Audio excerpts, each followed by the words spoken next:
you guys, it's Mrs. Palmer. So if you are watching this video, that means that you are ready for your Block 2 review. That means that you've completed all of the lessons that go along with Unit 3, our linear relationships unit. So the way that this is going to work is I am going to go through this review with you. So I will give you just some reminders about a few things for each of these problems, and then I will work out the solutions for you as well. So as you go through this review, make sure that you have a piece of paper out and something to write with, or if you would like to print the review from the course and have that right in front of you, that would actually be the very best thing for you to do. That way you wouldn't have to write down as much information. So I am going to go ahead and get started. Remember that your grade for this class is based on your test score. Okay, so after you do the review, you are going to take the Block 2 test, and whatever you get on that test, that is pretty much what your grade's based on. So you actually need to know how to do this information. So with that said, let's go ahead and get started. Okay, so the first question here says use the following words to label the coordinate plane correctly. X-axis, y-axis, origin, quadrant 1, quadrant 2, quadrant 3, and quadrant 4. Remember that the coordinate plane, it is something we use in math to really help us find locations of certain points. Okay, so when we label this coordinate plane, and I hope that this is something that all of you can do. This should be very easy. We've worked a lot with this unit. Okay, this axis right here, this one that runs horizontally, this one is the x-axis. Okay, this one right here, the one that runs vertically, this one is called the y-axis. The place where the two axes intersect each other, so we have the x-axis here, we have the y-axis here, this place right here where the two intersect each other, that is called the origin. Okay, and the location of the origin is 0, 0. Okay, and that's a really important thing to know. So as you move right along the x-axis, the numbers increase in value. As you move left on the x-axis, the numbers decrease in value. Okay, as you move up along the y-axis, the numbers increase in value, and as you move down along the y-axis, the numbers decrease in value. We consider this quadrant 1, this is quadrant 2, we can see that this is quadrant 3, and this is quadrant 4. So if a point is within quadrant 1, okay, so if it's within this area, the ordered pair, or the location of that point, is going to be a positive x value and a positive y value. Okay, so we can see that in order to get to any point that's within this quadrant, we're going to have to move to the right and up. Okay, so that's why we have a positive x and a positive y. To get to a point in quadrant 2, we're going to have to move to the left on our x-axis and then up on our y-axis. Okay, so any points in quadrant 2 have a negative x value and a positive y value. When we're looking at any of the points here in quadrant 3, we can see we're going to have to move to the left and down. Okay, so that means we're going to have a negative x value and a negative y value. And then in quadrant 4, we would be moving to the right and down. Okay, so that would be a positive x value and a negative y value. So that is the coordinate plane. Question number 2 asks you to actually find the ordered pair for the location of each point on this graph. Okay, so let's go ahead and start with point A. We can see that point A is in quadrant 2. Okay, so from the origin to get to point A, we're going to have to move to the left 2 and then up 3. So that would be a negative 2 and a positive 3, and that is for point A. Remember that ordered pairs are always listed X first and then the Y. Okay, so point B, to find the location of point B from the origin, we're going to have to move to the right 1, 2, 3, and then up 2.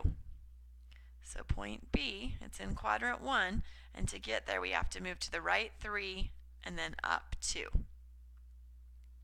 Point C is right here in quadrant 4, and to get to point C we're going to have to move from the origin, we have to move to the right 1 and down 1.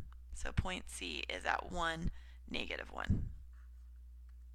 Point D is found by moving from the origin to the right 1, 2, 3, and then down 1. Okay, point D is also in quadrant 4.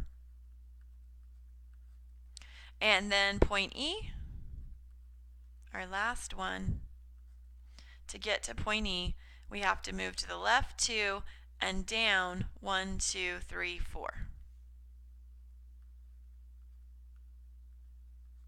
Okay, so these are all of the ordered pairs for these points.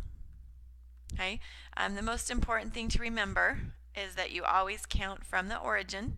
The origin is at 0, 0, and then you figure out how you have to move on the x-axis and how you have to move on the y-axis to get to that point.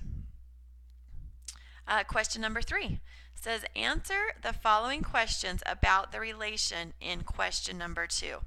And A says, what is the domain? Okay, it's been a while since we've done this, so let's just have a little bit of a review about this. When we're talking about a relation,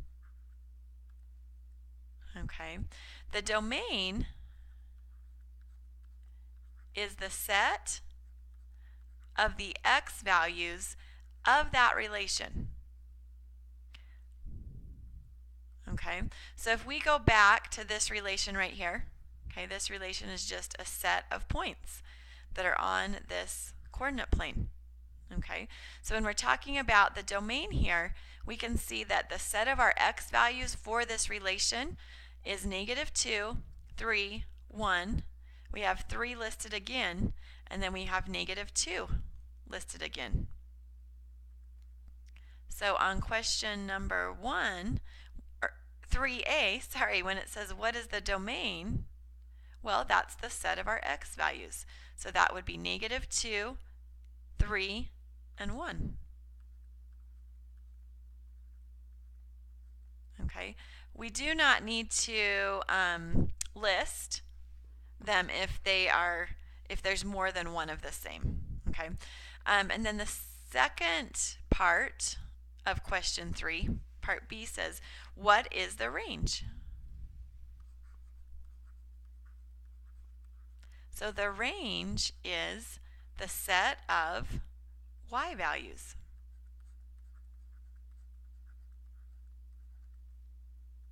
Okay, the range is the set of y values. So let's go ahead and look at our relation here.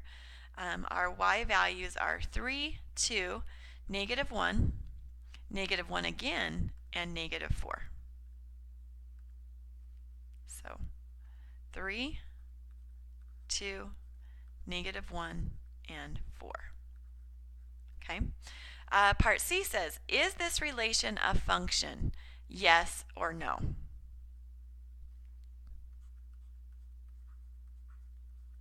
So, if a relation is a function, there is going to be no repeating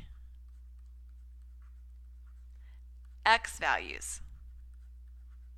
Okay? So, if it is a function, there is going to be no repeating x values. And notice we're talking about just the x values. Okay? There can be repeating y values, but there can be no repeating x values. So that means an x cannot be paired with a different y.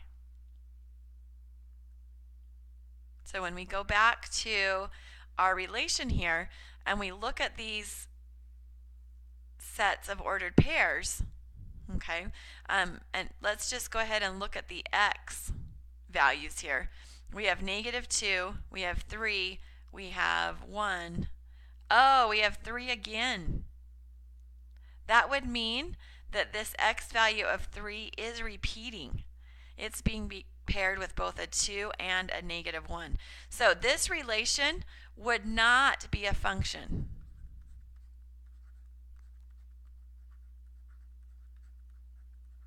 Okay, it's not a function. So when we go, is this relation a function? No. And the reason it is not a function is because there are repeating x values.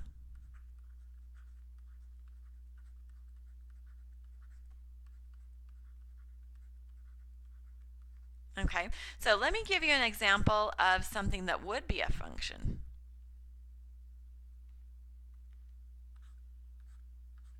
So let me give you a relation that includes just 4 sets of ordered pairs.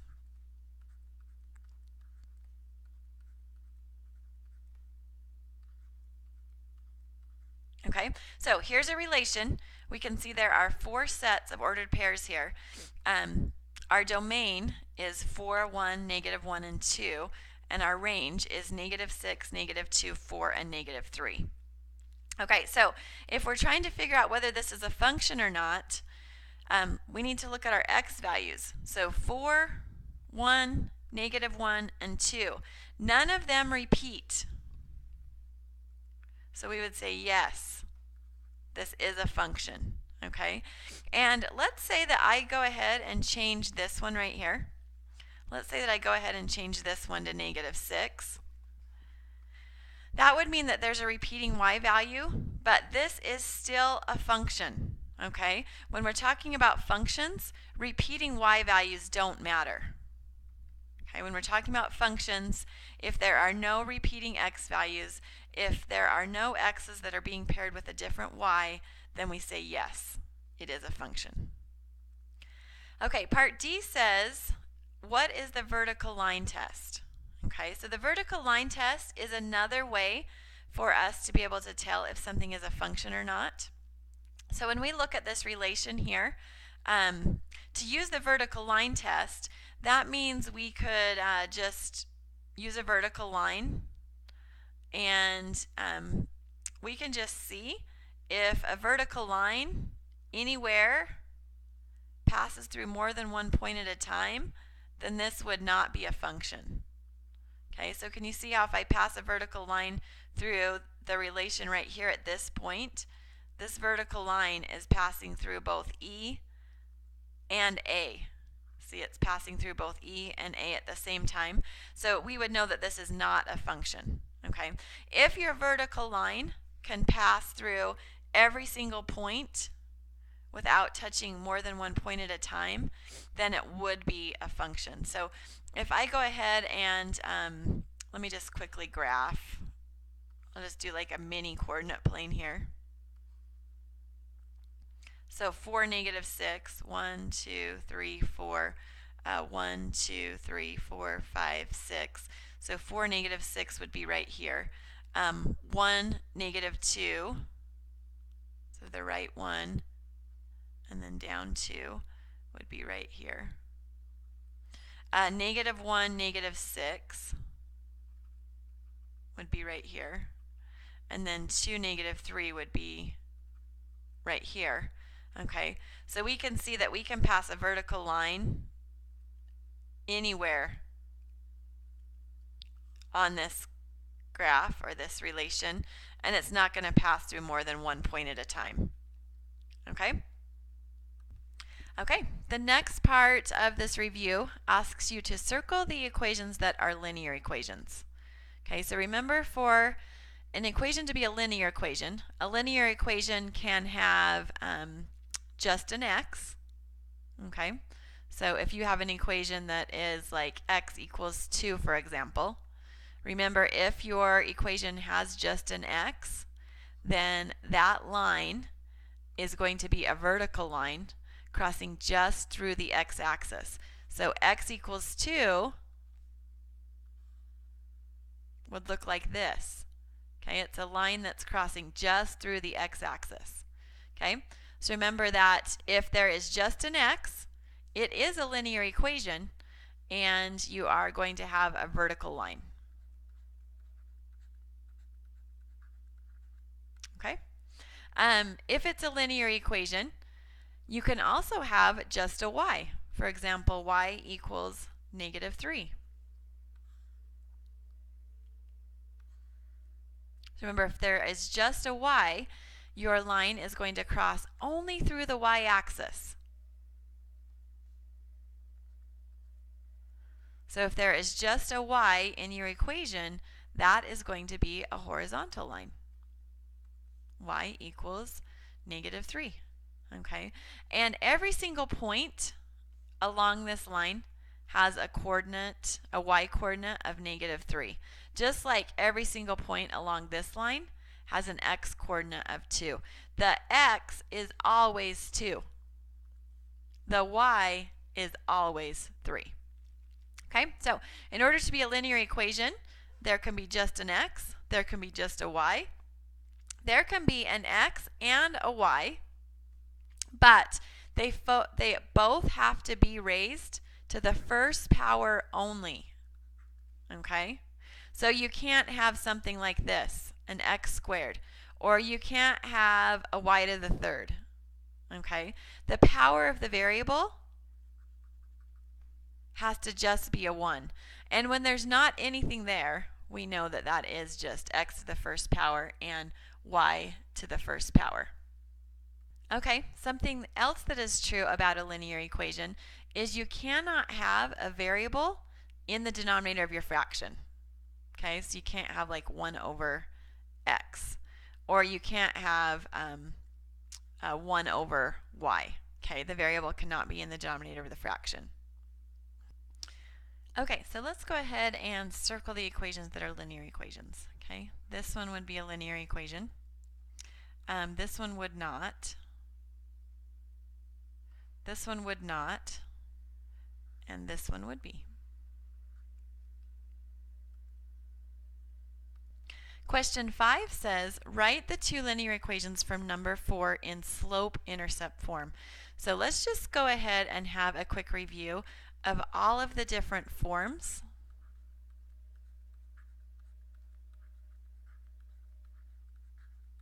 that we have learned for this unit. Okay, so slope-intercept form, y equals mx plus b.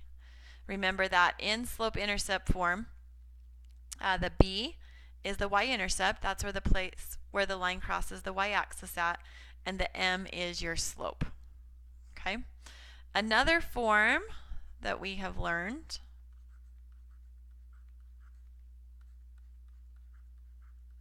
in this unit is standard form. Okay. We mostly used this when we were learning to graph using the x and y intercepts. Okay. Other than that, we don't actually use this form very often. The third form that we learned, and this is a form that we use when we are writing equations of lines, is point slope form. So y minus the y from your point is equal to the slope times by x minus the x from your point. Okay, so these are the three different forms that you need to know for your test. Okay, question 5 asks us to take the two equations that were linear equations from and put them into slope-intercept form. So let's go ahead and do that. 3x plus 4y equals 12.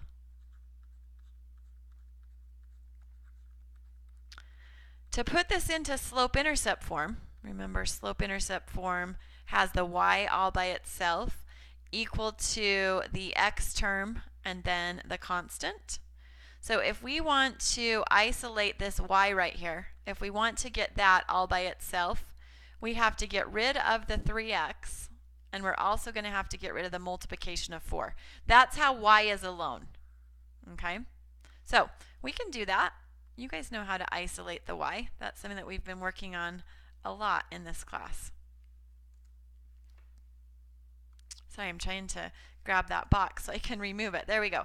So we would first get rid of this 3x by doing a subtract 3x. Okay? 3x minus 3x totally cancels out. And if we subtract 3x from the left side, we have to also subtract 3x from the right side.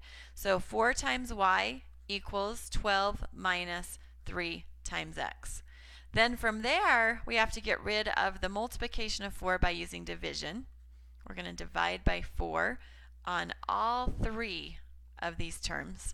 So y equals 12 divided by 4, which is 3. And then we have a negative 3 divided by 4x. This is almost in slope-intercept form. We just need to switch the x term around with the constant. Because remember, in slope-intercept form, we write the x term first and then the constant. So y equals negative 3/4 x plus 3. Now our equation is in slope-intercept form. This is where the line crosses the y-axis at. This is the slope of the line. Okay, D. Y minus 2 times x minus 2 equals 6. So y minus 2 times x minus 2 equals 6. We just need to solve this equation for the y. Remember, whenever you're solving an equation, if there's something that needs to be distributed, you do that first. So negative 2 times x is negative 2x. Negative 2 times negative 2 is a positive 4. Now we're working towards isolating the y, which means we're going to have to get rid of the negative 2x. We're going to have to get rid of the positive 4. That's how y is alone. We can do this easy. To get rid of the negative 2x, we do a positive 2x. So now we have y plus 4 equals, I'm going to go ahead and switch those around as I write them, 2x plus 6. And then our last step would be to subtract 4. So y equals 2x plus 2. Voila. Y equals 2x plus 2. Our equation is now in slope-intercept form. Question number 6 asks, is the point negative 2, 5 on the line? Y equals negative 2x plus 1, yes or no? Show your work to prove it. Okay, so if a point is on a line, then the ordered pair for that point, when we plug the x in for the x and the y in for the y in the equation, it's going to make the equation true. So when this says, is the point negative 2, 5 on the line, y equals negative 2x plus 1, all we have to do is take this equation and replace the y with our y value and the x with our x value. Everything else about the equation stays exactly the same. And now we just simplify this. Negative 2 times negative 2 is positive 4. Positive 4 plus 1 is 5. 5 does equal 5. So we would say yes, absolutely. Okay, this point is on the line. So on number 7, is the point 3, negative 3 on the line? Y equals 4x minus 1, yes or no? Show your work to prove it. We're going to do the same thing. This would be a really good time in the video for you to push stop or pause. Try this one on your own and then push play and see if you did it correctly. Okay, so is the point 3, negative 3 on the line? Y equals 4x minus 1? Well, let's take the equation. Let's plug 3 in for the x, a negative 3 in for the y, and let's see if this makes the equation true. 4 times 3 is 12. 12 minus 1 is 11. Negative 3 does not equal 11. So no, This point is not on the line. Okay. Another thing that you could do to figure out whether this point is on the line or not, you could actually do a graph of this line, and then you could see if this point falls on the line. That would probably be just a lot more work to show. Okay. Okay, question 8. The next part of this review deals with you being able to graph lines. And the first way that we learned to graph a line was by using a table of values. So to graph using a table of values, you solve your equation for y. And you make that y dependent on x. And then you create a table of values. You get to choose some values for x. You plug those values into your equation for the x and then solve for the y.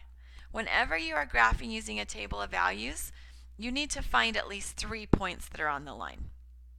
Okay, so let's take this equation and let's graph it using a table of values. So our first step is to take the equation, negative 3x plus y equals 2, and to solve for the y.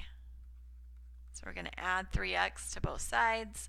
So y equals 2 plus 3x. Okay.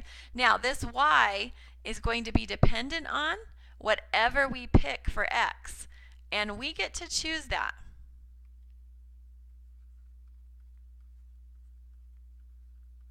Okay. I always like to use 0. So if I take this equation, I'm going to write it a little bit bigger over here, and I plug 0 in for the x. 3 times 0 is 0. 0 plus 2 is 2. So when I let the x be 0, the y is going to be 2. Okay, I'm going to let the x be 1. So if I take this same equation and I plug in 1 for the x, 3 times 1 is 3. 3 plus 2 is 5. So when the x is 1, the y is 5. Remember, you get to pick anything you want. I'm going to go ahead and just pick a negative 1. I like to pick things that give me values that are a little more easy to graph. So 3 times negative 1 is negative 3. Negative 3 plus 2 is negative 1. Okay, now I have 3 ordered pairs. 0, 2, 1, 5, and negative 1, 1. Negative 1, negative 1. So when I plot these points, 0, 2, so from the origin that would be to the right or left 0 and then up 2. Okay, 0, 2. 1, 5 would be to the right 1 and up 5. Negative 1, negative 1. So that gives me 3 points. When you graph your points, if you do not end up having a line, then you know that you've done something incorrect in the calculation. Okay, please make sure that you're using a calculator as you do these. Okay, doing your integer operations correctly is really important. Okay, the next question on your review, question number 9, asks you to graph each line using the x and y intercepts. Okay, so remember that in order to find the x-intercept, you let the y value be 0 and you solve for the x. In order to find the y-intercept, you let the x value be 0 and you solve for the y. So this is similar to graphing using a table of values. It's just that instead of finding 3 points, we are going to find 2 specific points. We're going to figure out where this line crosses the x-axis at. That's our x-intercept. And where this line crosses the y-axis at, that is our y-intercept. Okay, so I'm going to go ahead and put this on a new page just so we have a little bit more space, or so that I have a little bit more space. Okay, so to find the x-intercept, I'm going to let the y-coordinate be 0. So I take this equation, I write it just like it is, except for I let the y be 0. When I let the y be 0, 2 times 0 is 0. So that totally just wipes this term right out, leaves me with negative 3 times x equals 6. So then I would divide by negative 3, x equals negative 2. Okay? So when you let the y be 0, the x is negative 2. To find the y-intercept, we let the x be 0. So negative 3 times 0 plus 2 times y equals 6. Negative 3 times 0 is 0. 2 times y equals 6. So you would divide by 2. So y equals 3. So our x-intercept is negative 2, 0. Our y-intercept is 0, 3. So now we can plot those 2 points. Negative 2, 0 from the origin would be to the left 2, up or down 0. And then for the y-intercept, it is 0, 3. So from the origin, we would move to the right or left 0 and then up 3.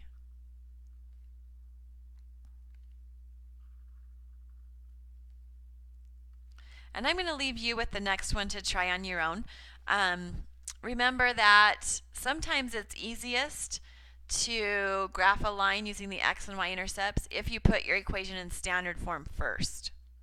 Okay, so if you add 2x to both sides here,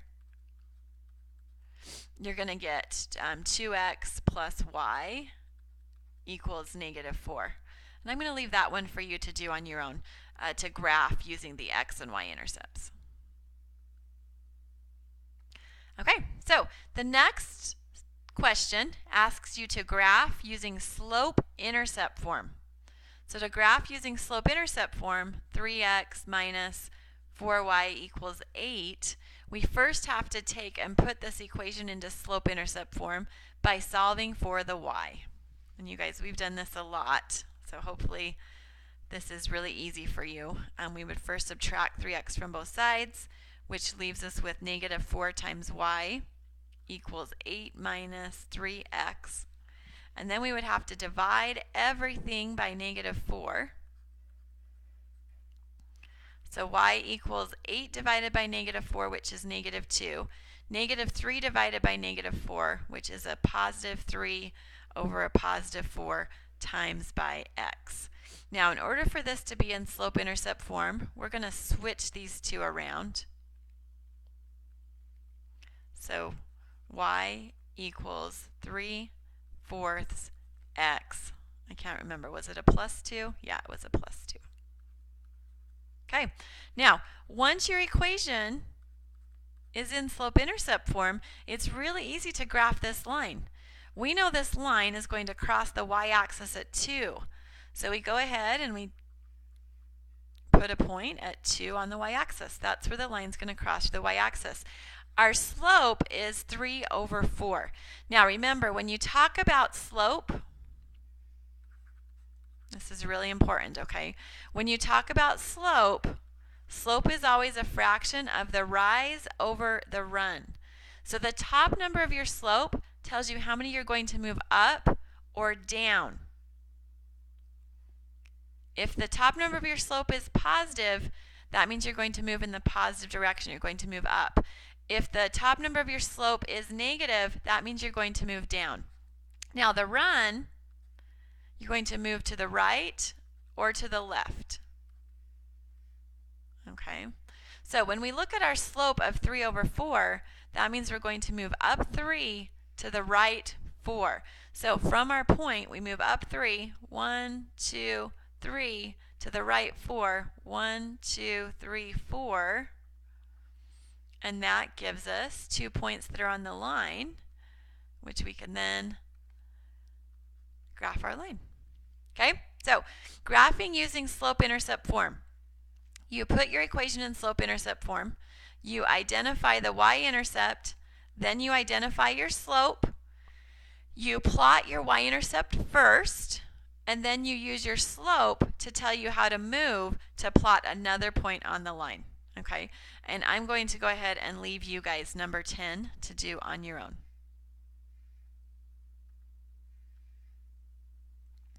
Okay, the next part of your review asks you to graph each linear equation.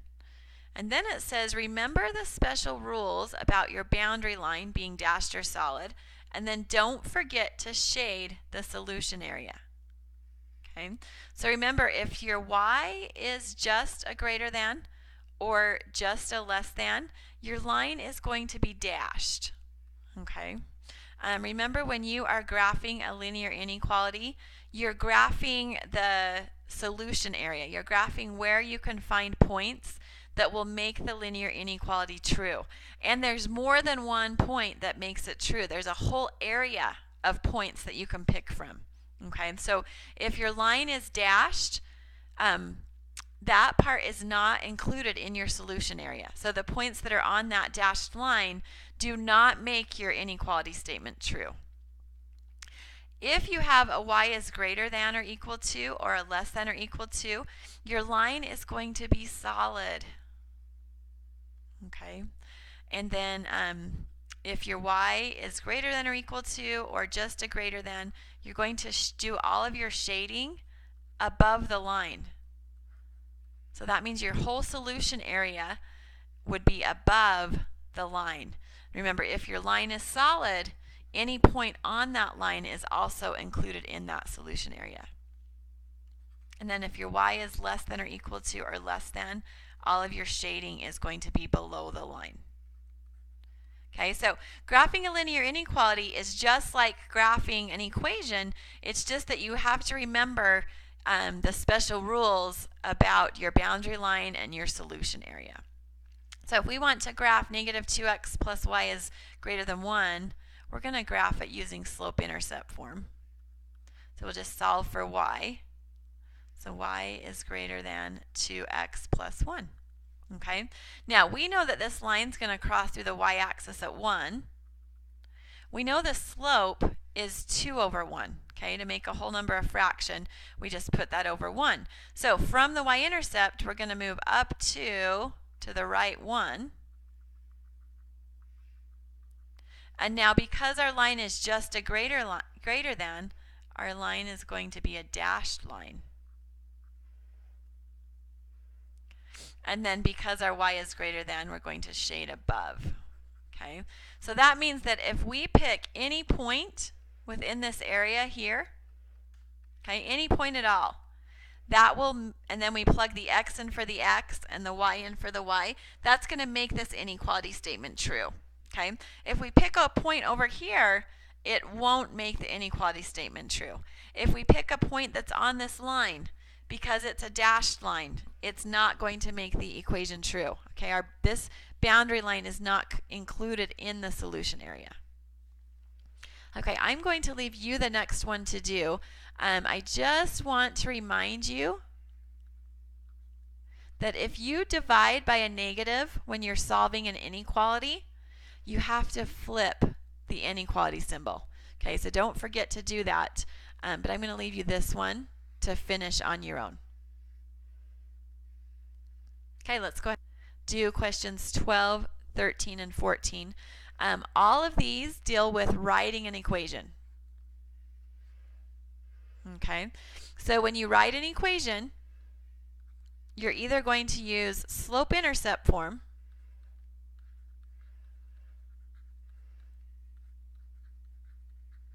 or you're going to use point-slope form. Okay, and it just depends on what they give you. And the name of which form to use is right in the form. So if you're asked to write an equation and they give you the slope and the y-intercept, then you can write your equation using slope-intercept form. If you're asked to write an equation and they give you a point that the line crosses through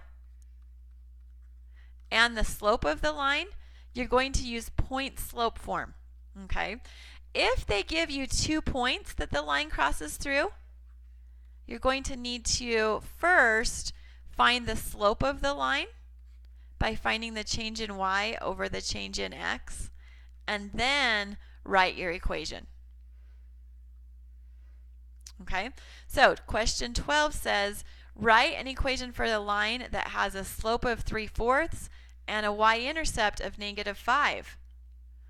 Well, since we have a slope and a y-intercept, we're just going to use slope-intercept form.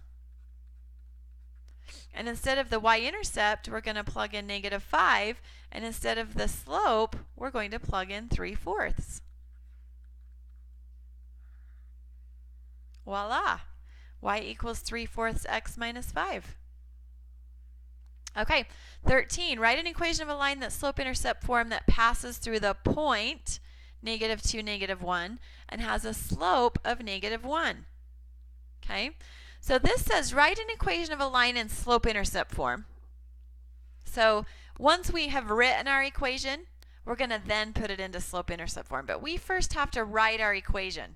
And since they gave us a point and a slope, we're going to use point-slope form. Remember that in point-slope form, you write the equation just like it is, except for this x and this y get replaced with the x and the y from your point, and the slope gets replaced with the slope. Okay, so here we go. Y minus the y from our point, which is a -1. Notice how this equation is y minus the y from our point. And since the y from our point is negative, that's going to put two negatives right in a row, which really makes a positive, okay? Equal to m. Okay, that's our slope, so that's a -1, times by x minus the x from our point. Okay, and now we want to put this into slope-intercept form. So once we've written our equation, now we're going to put it in slope-intercept form. So I'm going to go ahead and do this on another page. We have y plus 1 equals -1 times by x plus 2. Notice that we have this -1 in front of the parentheses, so we have to distribute that to both of the terms inside the parentheses. And then we would subtract 1 from both sides. So y equals -1x minus 3. Okay, question 14. Write an equation in slope-intercept form. So when we're done, we're going to put it in this form. But we first have to write the equation that passes through the points 5, 4, and 7, 2. Okay, so this time we have 2 points. That's what they gave us. They didn't give us a y-intercept. They gave us 2 points. So if we have 2 points, we can find the slope. And then once we have the slope, and we can pick one of these points, we can write an equation using point-slope form. So the 2 points that the line crosses through are 5, 4, and 7, 2. So if you want to find the slope of a line that passes through 2 points, you use the slope formula. Okay, and in order to use the slope formula, remember your very first step is to label your points. So this is the x of the first point, the y of the first point. This is the x of the second point, the y of the second point. So now you're going to plug 2 in for the y2. You're going to plug 4 in for the y1. You're going to plug 7 in for the x2 and 5 in for the x1. 2 minus 4 is -2. 7 minus 5 is +2. -2 divided by 2 is your slope. So -2 divided by 2. If you want to simplify that and make it a -1 over -1, you can. That's what I'm going to do, okay? So I'm going to say that our slope is -1. And now I'm just going to pick one of these points. It doesn't matter which one you pick. And then we're going to write a formula, or write an equation in point slope. So y minus, this is our x of our point, this is the y of our point. So y minus the y of our point is equal to the slope times by x minus the x from our point. So y minus 4 equals -1 times x minus 5. And now we need to put this in slope-intercept form. So we distribute the -1. And then we take, and to get the y by itself, we add 4. So y equals -1x plus 9. Voila! There is our equation written in slope-intercept form. Okay, we have 2 more left, you guys, and then we are done with this review, which is awesome. And then hopefully after you've done this review, you will be ready to take your test. If there are any of these that are confusing and you're not sure what to do, we can always work on that in class when we get back from the break, okay? We have a few class days before the end of the semester. So if you're not feeling ready to take your test, just wait. We'll work on it together, this review together, when we get back from Christmas break. If you are ready to take the test, it would be awesome if you could get it done.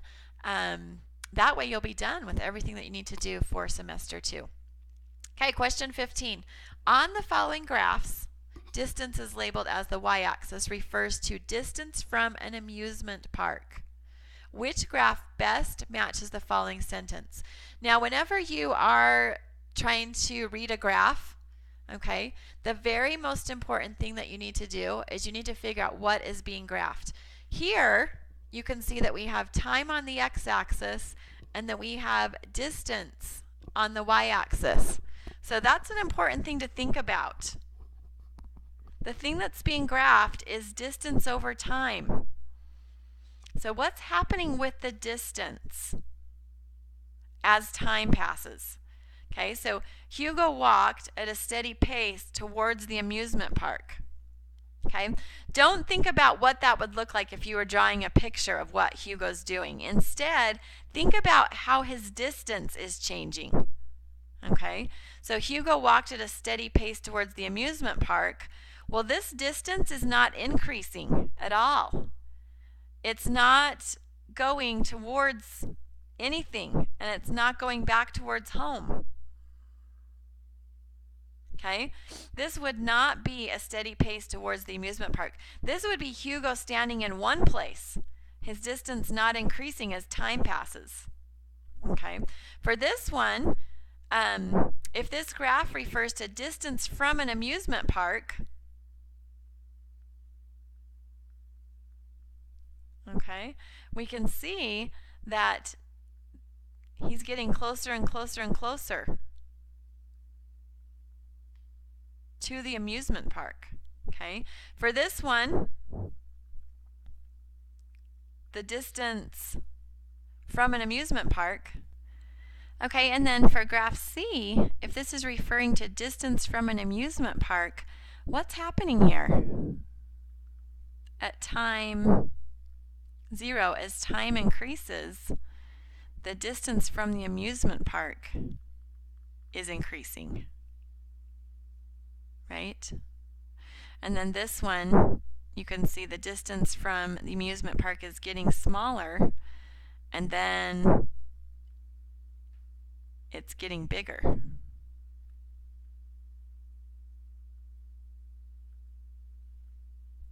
Okay, so think about that. Hugo walked at a steady pace towards the amusement park. So if this is distance from an amusement park, okay, you can see that right here the distance is decreasing. That means he's moving towards the amusement park. Okay, question 16, write a story that matches this graph. So let's just look at this graph really quickly. This is time, this is distance. Okay, so you can come up with your own story, but what I want you to pay attention to is that in this section, or this piece of the graph right here, or the piece of this function, we can see that the distance is decreasing over time. Okay, and right here, time is passing, but the distance isn't changing. And then right here, the distance is increasing as time is passing. And then right here, the distance is decreasing as time is passing. So as you're writing your story, think about that. So you guys, we did it. We made it. Oh, my microphone has made my hair look like a total wreck. But anyways, I know you guys don't care. So I just want you to know that I am so proud of you. Thanks for watching this video and paying attention and trying your best in this class. You guys are awesome. So you've got two choices. One choice is that now you're done with your review, turn your review into the box. I will grade it. As soon as you get a 3 out of 3 on that review, you get to take your test. The second choice is that you may have gone through this review and you realize that you need a little bit more help with how to do the things that are on this review. So if that is you, if you are a student who finished this review, you tried your very hardest to follow along, and you still don't understand how to do a few of the questions, that's okay. Miss Kohler and I are here to help you. That's why we're here. So just come to class after the break, and we will continue to work on this together until you feel confident and until you feel ready to take your review, take your test. Remember that your grade is based on your test score. So it's important to take this serious. If you know how to do everything that's on the review, you're going to do amazing on your test. Okay? If you need a little bit more practice, come and work with us, and we will help you. And then you'll also do amazing on your test. So with that said, I hope you guys have an awesome day, and I will see you.